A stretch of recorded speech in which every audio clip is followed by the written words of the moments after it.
So guys, today I'm gonna be talking about my experience with cancer.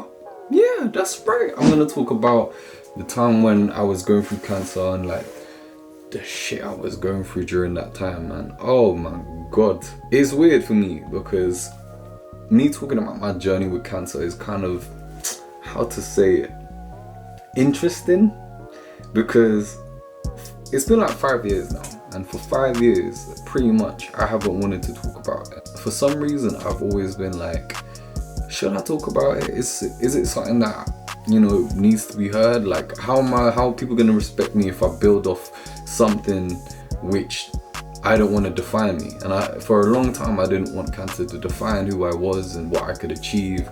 And I think for that whole time and that whole period I was kind of being dishonest with myself, because cancer is a big part of who I am, you know, like how I got to be where I am now, the person that I've become, and it shaped me in a way which I never even realized. And for me, I was denying that part of me when I was a young kid and I was a teenager who wanted to talk about my experiences and be kind of out and about and talking about the things that I've gone through. And when I was in hospital, I never really got the opportunity to do that. So I guess I'm gonna start from when I found out I had cancer, and we're gonna go way back to 2016.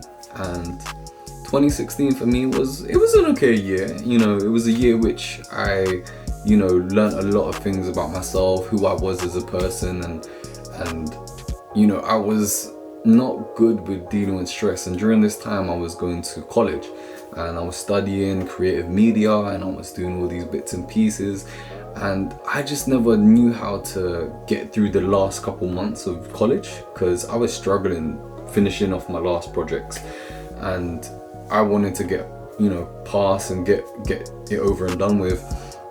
And how did I do that? Well, I kind of put myself in a shitty situation. So the girl I was with at the time, you know, we were constantly talking and it wasn't easy flowing, you know what I'm saying? There was a lot of problems there and a lot of issues that I recognized today, but you know, I digress. So I would be going out with this person and hollering and rah, and I would leave my work until last minute. And because I would leave my work until last minute and I wasn't handling the stress like I needed to, I would go buy energy drinks like Red Bull and Coke and all these things which were like pretty bad for your body, I must admit. I would buy all these things and coffees, and I would just stay awake up in the night time so that I can do some work and stuff. And man, I was lazy, bro. I was lazy because I wasn't doing this work, man. Jeez, I wasn't doing this work like I should have. But yeah, so I'd buy all these energy drinks and all this iced coffee, and I would just drink. And I probably did this for about a month, 2 months, just doing all this nonsense and stuff. And unfortunately, I handed in all my work, but I started to feel super tired. I started feeling fatigued all the time. So I'd go into college, and after I had done all these deadlines, and I managed to finish it, but after I'd done it, I realized, nah man, I'm feeling kind of weird. I'm feeling kind of icky. I can't not sleep. I was always tired. I was always exhausted. And I was thinking, what is going on? And I started to look at myself, and I was like, what is going on in my body? And I look around and I'm feeling my neck, and I'm like, what's this on my neck? And there's a little lump that is just starting to form right here and this left side of my neck. And then also right here, there's a big ass bulbous thing growing in my neck. And I'm like, right in between my collar and my neck. And I was like, what is this? What is going on with me right now? I'm feeling tired. I've got this stuff growing inside my body. I'm like, what is all these things going on in my life? And I'm super stressed. I'm thinking, I'm stressed, I'm tired. I'm like, it was just a big culmination of just bad habits and bad things that I was doing, which put me even in a worse place than I was before. And I thought to myself, what is happening to me, man? I'm feeling tired. I'm feeling, what is going on? And then So I start thinking to myself, all right, this has to be something off. Like I've probably got some sort of weird thing, like, oh, maybe I've got a build up of, like, you know, I've got an infection or something. So I go to the GP, and the GP is looking at me. It's like, oh, this is very peculiar. This is odd. This is a weird thing to go through. And I'm like, okay, still not like feeling bad about myself. I'm feeling good. I'm like, okay, nothing's wrong. Nothing's cool. Everything's Jeezy. And then he's like, okay, we need to go and take you to Croydon Hospital, and that used to be called Mayday. So he was like, oh, so we're gonna have to put you into Mayday so that you can get a checkup, and we're gonna do a biopsy on whatever these lumps are in your neck. And I'm like, okay, cool. So I go to the meeting. I go with the girl that I was with at the time, and you know, I sit there. Oh, you know what? No. Okay. So obviously we booked this biopsy, and this biopsy's happening, and I'm like, okay, cool. This is gonna be a breeze. It's probably nothing. It's probably something minute. I'm not gonna have to worry about nothing. Yeah. But during this time, I was like waiting for them to come. So I'll go and do the biopsy, and they basically take this thing and they click it into your wherever you got the thing where you need to do the biopsy, and they click it into me. And then they take a little piece of it out, and it was in this part of my neck here. So they take the piece out, and they're like, look, we're gonna get back to you in a couple of weeks. We'll let you know, blah de blah de blah. I'm like, cool, done. Then I get a call from the doctor that I was speaking to, who was in the hospital, and he was like, look, you're gonna have to come in. There's something wrong with you at the moment, and we need to basically give you your diagnosis. I'm like, okay, cool. I go and skip that whatever that appointment was, and I was just like, I think I went out and I went to eat or something like that, so I just completely missed it. And the day after, he gave me a call again. He was like, yo, you need to come in on Friday. Do not miss this. And I'm like, what?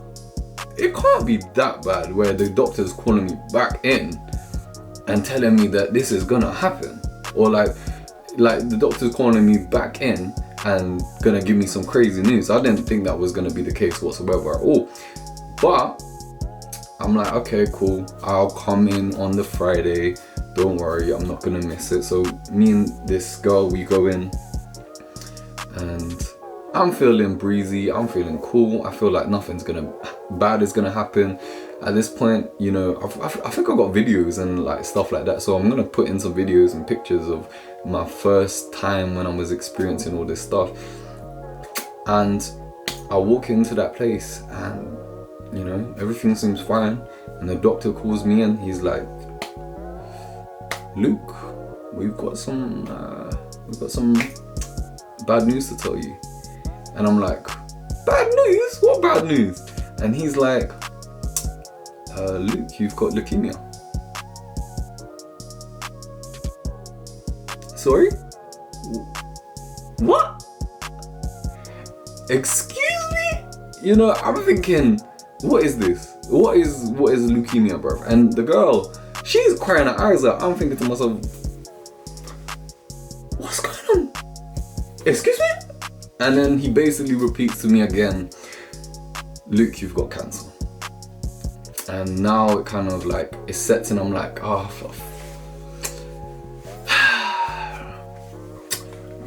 excuse me? I say, what? And I'm thinking to myself, what? I've got cancer. Cancer? No.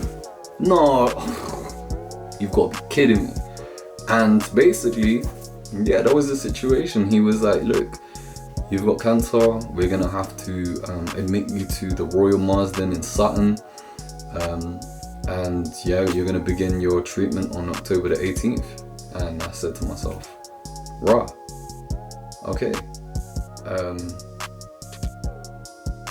mean, what else can I do?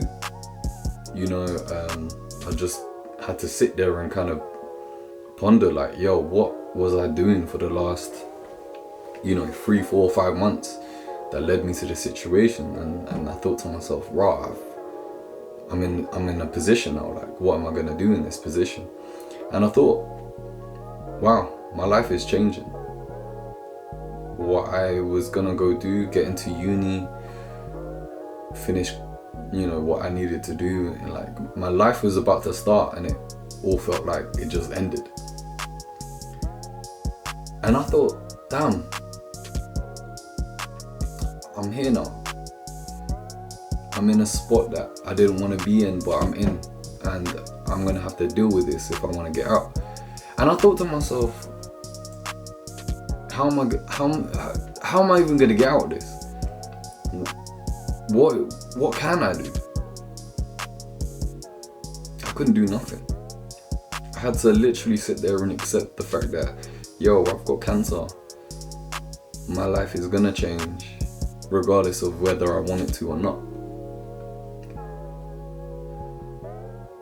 And it felt hard. I'm gonna be honest. Like, I felt good because I didn't feel like I was gonna go out like that. But I also felt like raw. Like, the things that I've done in my life, has it ever been enough?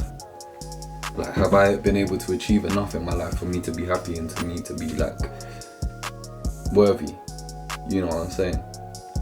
But at the same time, I was like, I'm optimistic. Like, I can get through this. Realistically, I could get through this. But the question was how, and I didn't have any answers. So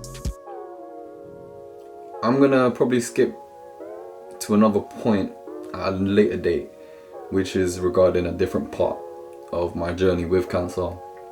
Basically, the whole time it was just figuring out exactly what I'm gonna do, and I guess I'll talk about that on my next episode in regards to what happened after I had figured out the news and before I went in. So next episode, guys, tune in.